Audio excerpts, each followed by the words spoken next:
واقعہ حضرت خالد بن ولید رضی اللہ عنہ قسط نمبر 217 پارٹ 1۔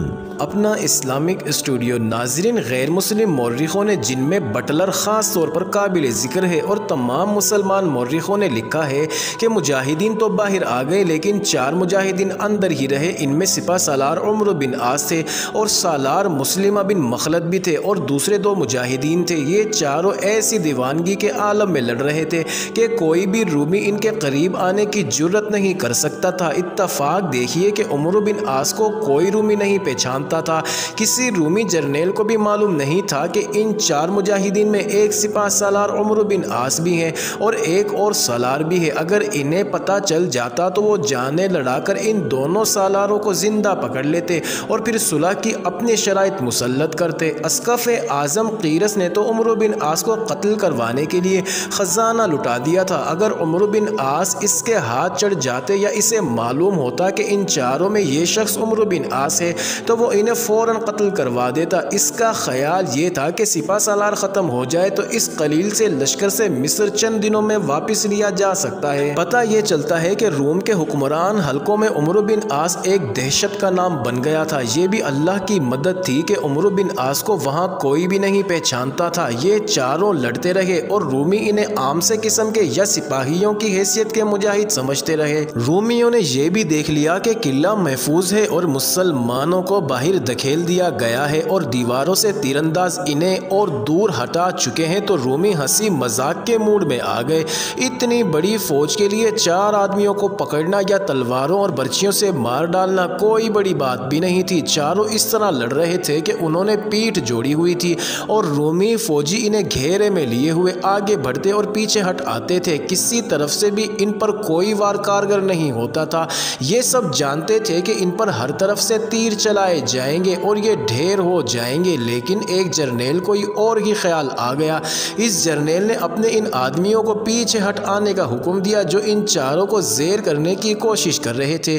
اب صورت یہ تھی کہ یہ 4 اکٹھے کھڑے تھے اور ذرا دور ہٹ کر رومی فوجی اور شہری دائرے میں یوں کھڑے ہو گئے جیسے تماشائی دنگل دیکھنے کے لیے اکٹھے ہو جاتے ہیں۔ ٹھہر جاؤ، یہ جرنیل ان مسلمانوں کے قریب آیا اور بولا، تمہارے لشکر نے ہمارے کچھ آدمی قید کر لیے ہیں، ہم تمہیں دیوار پر لے چلتے، وہاں سے اپنے سپہ سالار سے کہو کہ وہ ہمارے آدمیوں کو چھوڑ دے اور ہم تم 4 کو عزت سے رخصت کر دیں گے۔ عمرو بن عاص نے اپنا چہرہ اس طرح چھپا لیا تھا کہ ان کی صرف آنکھیں نظر آتی تھی۔ انہوں نے محسوس کر لیا تھا کہ انہیں کسی نے پہچانا نہیں۔ انہوں نے جرنیل کی یہ شرط ماننے سے انکار کر دیا۔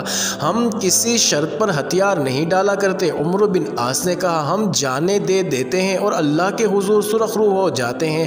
اگر تم اسے بہادری سمجھتے ہو کہ پوری فوج 4 آدمیوں کو قتل کرنے کی کوشش میں لگا دی جائے تو ہم اصل بہادری دکھائیں گے، تمہاری پوری فوج کا مقابلہ کرتے ہوئے جانیں دے دیں گے۔ یہ جرنیل رومی تھا اور رومی بلا شک و شبہ جنگجو قوم تھی۔ عمرو بن عاص کی اس بات نے اس کے دل پر بڑا ہی گہرا اثر کیا۔ اس نے یقیناً محسوس کیا ہوگا کہ یہ کوئی بہادری نہیں کہ 4 آدمیوں کو پکڑنے یا مارنے کے لیے اس نے پوری فوج کو کھلی چھٹی دے رکھی ہے۔ وہ گہری سوچ میں کھو گیا۔ پھر میری ایک شرط مان لو، جرنیل نے کہا، میں ایک آدمی باہر نکالتا ہوں اور تم نے سے کوئی آدمی اس کا مقابلہ کرو۔ اگر میرے آدمی نے تمہارے آدمی کو مار دیا تو پھر ہم باقی تینوں کے ساتھ جو سلوک چاہے کریں گے، اور اگر تمہارے آدمی نے میرے آدمی کو مار ڈالا تو میں وعدہ کرتا ہوں کہ تمہیں قلعے سے نکال دوں گا، تم آزاد ہوگے۔ 4 نے یہ شرط مان لی اور کہا کہ تم نے سے جو سب سے زیادہ قوی ہیکل، شہ سوار اور مانا ہوا بہادر ہے، اسے سامنے لاؤ۔ جرنیل گیا اور مقابلے کے لیے کسی کو منتخب کرنے لگا۔ ادھر مسلمہ بن مخلد نے عمرو بن عاص سے کہا کہ وہ اس رومی کا مقابلہ کریں۔ عمرو بن عاص اور مسلمہ بن مخلد کے درمیان جو مختصر سا مکالمہ ہوا وہ تاریخ کے دامن میں لفظ با لفظ آج تک محفوظ ہے۔ وہ یوں ہے، سوچ لو مسلمہ، عمرو بن عاص نے کہا، تم پہلے بھی شرمسار کرا چکے ہو۔ ایک رومی نے تمہیں گھوڑے سے گرا دیا تھا، ایک مجاہد نے تمہیں بچا لیا، اب پھر تم مقابلے کے لیے اترنا چاہتے ہو۔ میرے محترم سپہ سالار مسلمہ نے کہا، میں اپنی اس غلطی کی تلافی کرنا چاہتا ہوں، میں مارا گیا تو مجھے بخش دینا لیکن مجھے اس موقع سے محروم نہ کریں۔ دراصل عمرو بن عاص خود رومی کا مقابلہ کرنا چاہتے تھے لیکن مسلمہ بن مخلد نے ایسے انداز سے اپنے ارادے کا اظہار کیا کہ عمرو بن عاص خاموش ہو گئے۔ اور انہیں لڑنے کی اجازت دے دی۔ ادھر سے جو رومی مقابلے کے لیے نکلا وہ خود تو قوی ہیکل تھا ہی، لیکن اس کا جنگی گھوڑا اتنا زبردست تھا جیسے اس کے قابو میں ہی نہ آ رہا ہو۔ وہ جب چلتا اور دوڑتا تھا تو زمین ہلتی محسوس ہوتی تھی۔ اس کے ہاتھوں میں برچی تھی، لیکن مسلمہ بن مخلد کے پاس تلوار تھی۔ برچی اور تلوار کا کوئی مقابلہ نہ تھا۔ مسلمہ اللہ کا نام دے کر اس مقابلے کو نکل گئے۔